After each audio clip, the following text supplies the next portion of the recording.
اعوذ باللہ من الشیطان الرجیم بسم اللہ الرحمن الرحیم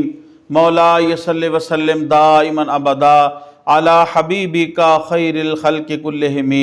محترم خواتین و حضرات، حضرت امام بخاری رحمۃ اللہ علیہ کی بخاری شریف کی حدیث نمبر 147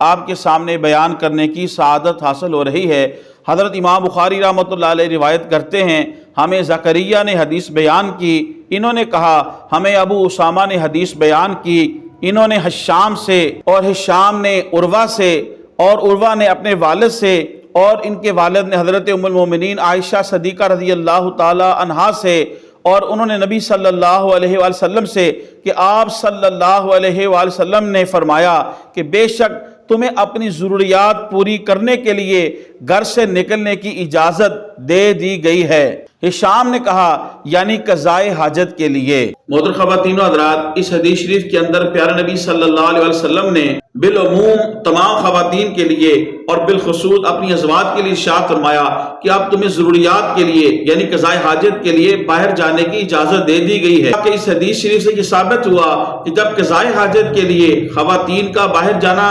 جائز ہے تو اسی طرح ضروریات زندگی کے لیے اپنے محارم کے ساتھ بھی باپردہ ہو کے باہر جانا جائز ہے۔ حضور صلی اللہ علیہ وسلم کی ازواج کا اور خواتین کا قضائے حاجت کے لیے باہر جانا اور ضروریات زندگی کے لیے باہر جانا اس قرآن کی آیت کے خلاف نہیں جس کے اندر پردے کے احکامات ہیں، کیونکہ بغیر محارم کے اور بناؤ سنگار کر کے جانا یہ ناجائز ہے، لیکن باپردہ ہو کے اپنے محارم کے ساتھ قضائے حاجت کے لیے یا ضروریات زندگی کے لیے باہر جانا یہ جائز ہے، اور اس حدیث شریف سے ثابت ہے۔ بعض فتنہ ور اور رافضی لوگ قرآن مجید کی وہ آیات جن کے اندر پردے کے احکام ہیں اور بالخصوص جس کے اندر یہ فرمایا گیا وَقَرْنَا فِي بِيُوتِكُنَّ، اس سے ام المومنین حضرت عائشہ صدیقہ رضی اللہ تعالی عنہا کے اوپر تہمت لگاتے ہیں کہ انہوں نے جنگ جمل کے اندر جو ہے وہ اس قرآن کی آیت کے خلاف جو ہے وہ عمل کیا اور وہ گھر سے نکلی۔ واجب الاحترام کی تفصیل مختصر سماعت فرمائیے۔ سیدنا عثمان غنی رضی اللہ تعالی عنہ کے شہادت سے پہلے ہی حضرت ام المومنین عائشہ صدیقہ رضی اللہ تعالی عنہا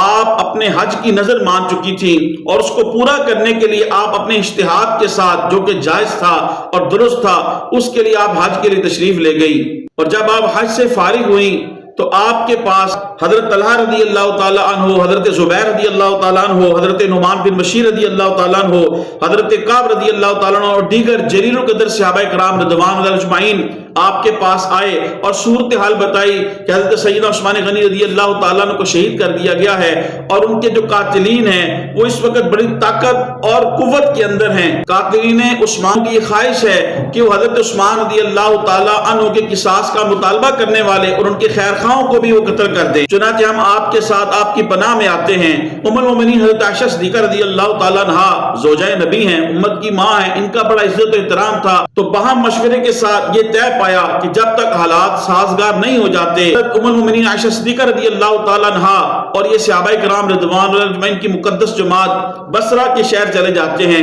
اور بصرہ میں جا کے تب تک رہتے ہیں جب تک کہ مدینہ المنورہ کے حالات سازگار اور بہتر نہیں ہو جاتے۔ ادھر جو خارجی لوگ تھے قاتلین عثمان، انہوں نے حضرت علی رضی اللہ تعالی عنہ کو غلط خبریں دی۔ حضرت ام المومنین عائشہ صدیقہ رضی اللہ تعالی عنہا اور صحابہ کرام رضوان اللہ اجمعین جو آپ کے ساتھ تھے ان کا جو بصرہ میں جانا ہے اس کو غلط رنگ دیا۔ چنانچہ حضرت علی رضی اللہ تعالی عنہ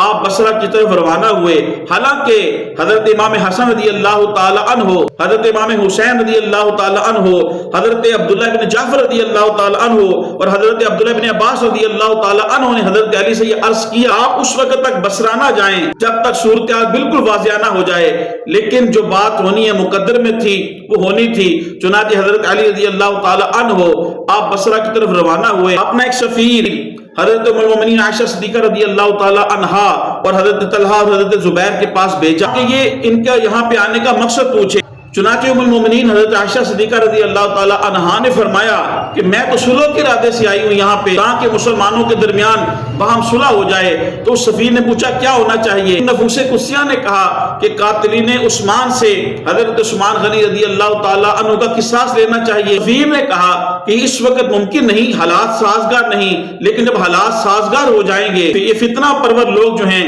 یہ جب مغلوب ہو جائیں گے تو پھر آپ کی بات مان لی جائے گی اور قصاص عثمان لے لیا جائے گا۔ چنانچہ حضرت ام المؤمنین عائشہ صدیقہ رضی اللہ تعالیٰ عنہا اور حضرت طلحہ، حضرت زبیر اور دیگر جو نفوس قدسیہ حضرت عائشہ رضی اللہ تعالیٰ عنہا کی طرف سے تھے، انہوں نے اس بات کو تسلیم کر لیا۔ چنانچہ قریب تھا کہ حضرت علی رضی اللہ تعالی عنہ ان اصحاب سے ملاقات کرتے اور صورتحال زیادہ واضح ہو جاتی اور مسلمانوں کے درمیان آپس میں صلح ہو جاتی، لیکن فتنہ پرور لوگ تھے اور قاتلین عثمان تھے۔ انہوں نے جب یہ دیکھا کہ صورتحال جو ہے وہ درست سمت کی طرف جا رہی ہے تو انہوں نے اب یہ طریقہ اختیار کیا کہ انہوں نے حضرت عائشہ رضی اللہ تعالی عنہا اور ان کے اصحاب کے اوپر حملہ کر دیا۔ اب ان اصحاب نے یہ سمجھا کہ ادھر سے آہت شکنی ہوئی ہے اور ان کے لشکر نے اور ان کے اصحاب نے حضرت علی رضی اللہ تعالیٰ عنہ کے لشکر پہ حملہ کر دیا۔ اب اس طرف سے یہ سمجھا گیا کہ انہوں نے عہد شکنی کی ہے۔ یوں قاتلین عثمان اور جو فتنہ پرور لوگ تھے، خارجی لوگ تھے،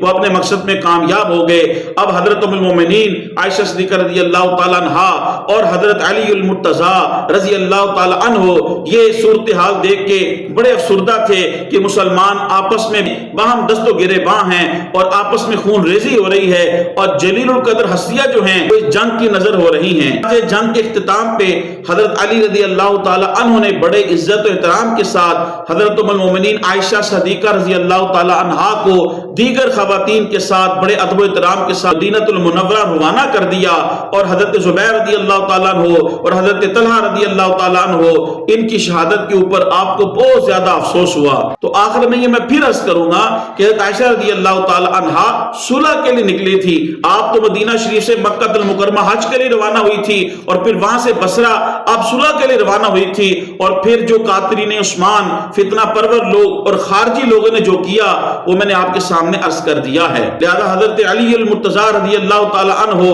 ہمارے سروں کے تاج ہیں، ہم ان کے قدموں کی دھول ہیں۔ ام المومنین عائشہ صدیقہ رضی اللہ تعالی عنہا ہماری ماں ہیں، امت کی ماں ہیں، وہ ہمارے سروں کی تاج ہیں، ہم ان کے قدموں کی دھول ہیں۔ ہمیں کوئی حق نہیں پہنچتا کہ کسی ایک فریق کے اوپر جو ہے وہ اپنی انگلی کو جو ہے وہ دراز کرے۔ وہ جلیل القدر ہستیاں ہیں، ان کا بڑا اعلیٰ مقام ہے، یہ مشاجرات ہیں، اللہ تبارک و تعالیٰ اور اس کا رسول بہتر جانتا ہے، یہ سارے معاملات عند اللہ ہیں۔ ہمیں اپنی زبان جو ہے وہ کنٹرول میں رکھنی چاہیے اور کسی ایک فریق کے اوپر جو ہے وہ بکواس نہیں کرنی چاہیے اور اپنے دین اور آخرت کو برباد نہیں کرنا چاہیے۔ اللہ تعالیٰ تمام اصحاب، تمام صحابیات رضوان اللہ اجمعین، تمام امہات المومنین اور اہل بیت اور تمام خلفائے راشدین کے درجات کو بلند فرمائے۔ اللہ تعالیٰ ان کے نقشے قدم پہ چل کے ہمیں اپنی آخرت اور دنیا کو سنوارنے کی توفیق عطا فرمائے۔ خواتین و حضرات، تبلیغ دین کی نیت سے حدیث شریف کے اس درس کو زیادہ سے زیادہ لوگوں تک پہنچانے کے لیے میری اس ویڈیو کو زیادہ سے زیادہ شیئر کریں،